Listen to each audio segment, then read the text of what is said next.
Shoes are life.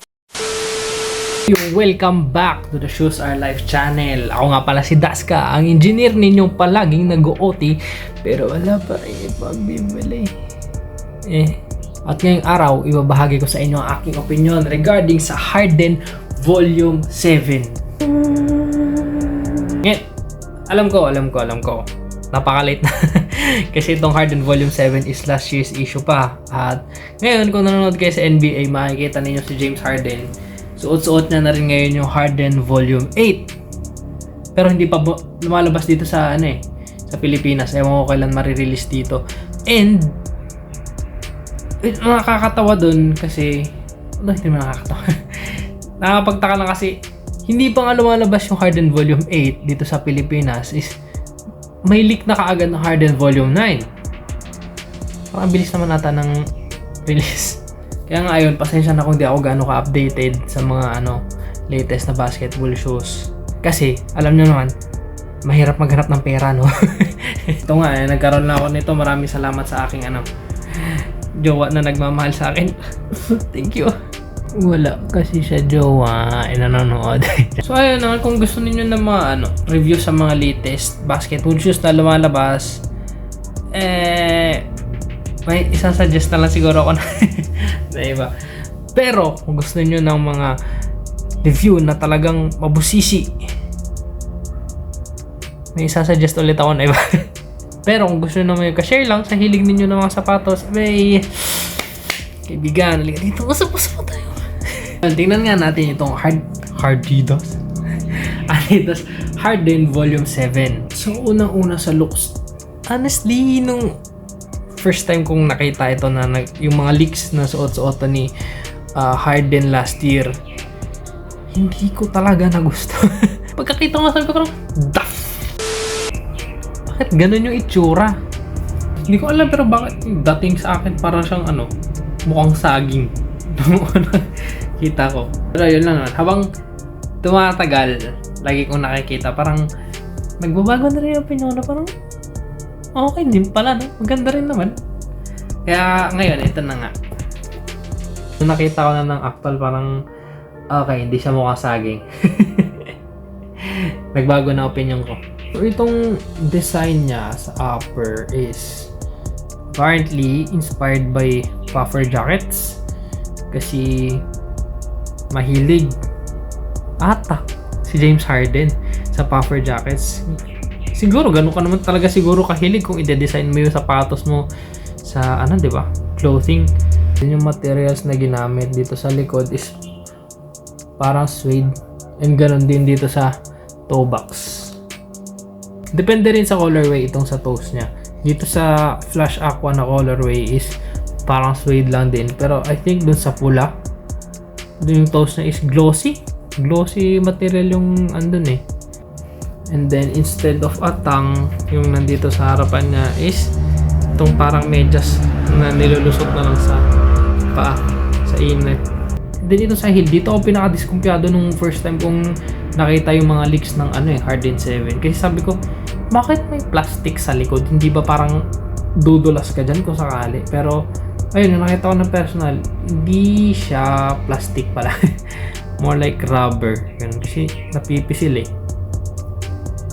Ang outsole niya, depende na naman sa colorway. Dito kasi sa akin, dito sa Flash Aqua na colorway is made of solid rubber. Pero sa iba, may mga translucent. So yung pattern niya is made up of dito sa heel, yan, radial, and then dito sa toe is parang herringbone nga yun.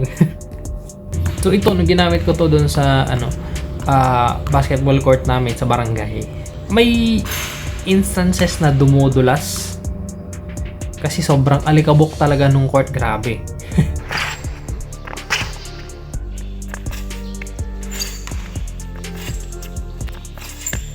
Pero kapag pinunasan mo naman, makapit itong Harden 7.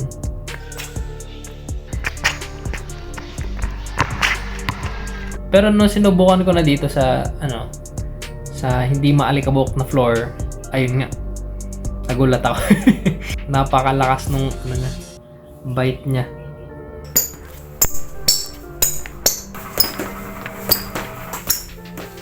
For cushioning naman ng Harden 7, ang masasabi ko lang, my gosh, heaven.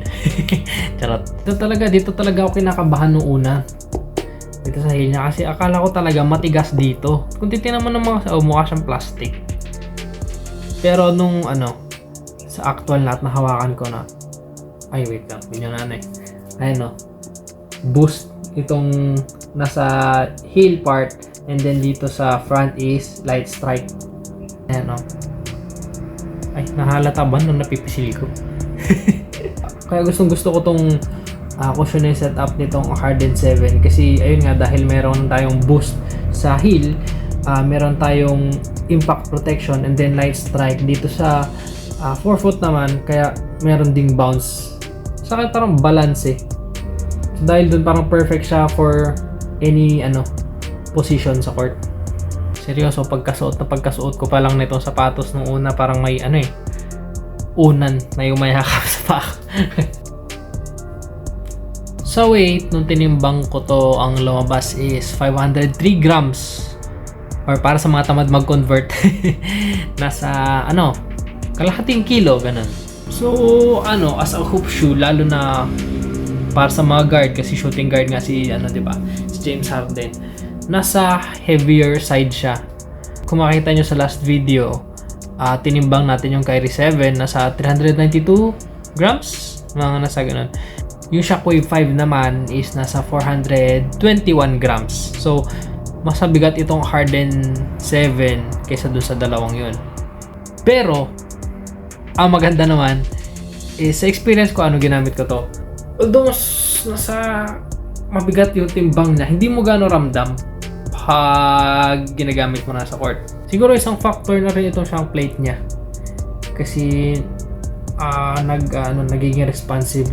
Saka, paano ba? Ba't ako nabubulol? Siguro factor na rin itong siyang plate niya kasi nagiging mas responsive itong sapatos, tapos idagdag mo pa na light strike itong foam na ginamit sa forefoot. Ayun yung gusto kong sabihin. Dahil sa parang energy return ng sapatos, kaya hindi masyadong mabigat gumalaw. Mas mabigat pa rin talaga yung dinadala ko sa aking dibdib. For sport naman, maganda rin yung sport itong volume 7. Dahil natin dito nga sa itong plate niya sa ilalim, I think plastic. Tunog plastic na nga. Pero yun nga, hindi basta-basta yung paa mo dito matitwist ganun. Kaya kampante ako nung ginagamit ko to kahit lundag-lundag ako.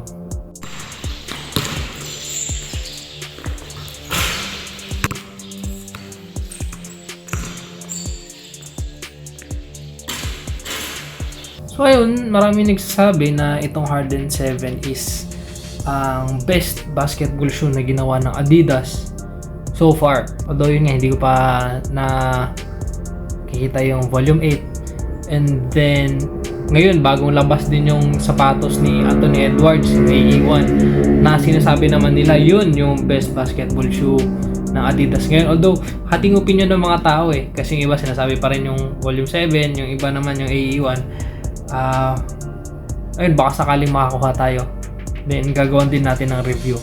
Kung sakali. Total, nakaipon naman na ako magkano na kaya itong naipon ko? Nasa 10 piso na rin to. Mga ilang libo na. And ayun, that's it for this video. Sana na-entertain kayo. Wow, na-entertain. Chika ulit tayo about shoes sa next video. Kaya make sure na nakasubscribe kayo. Okay? Thank you. Bye-bye.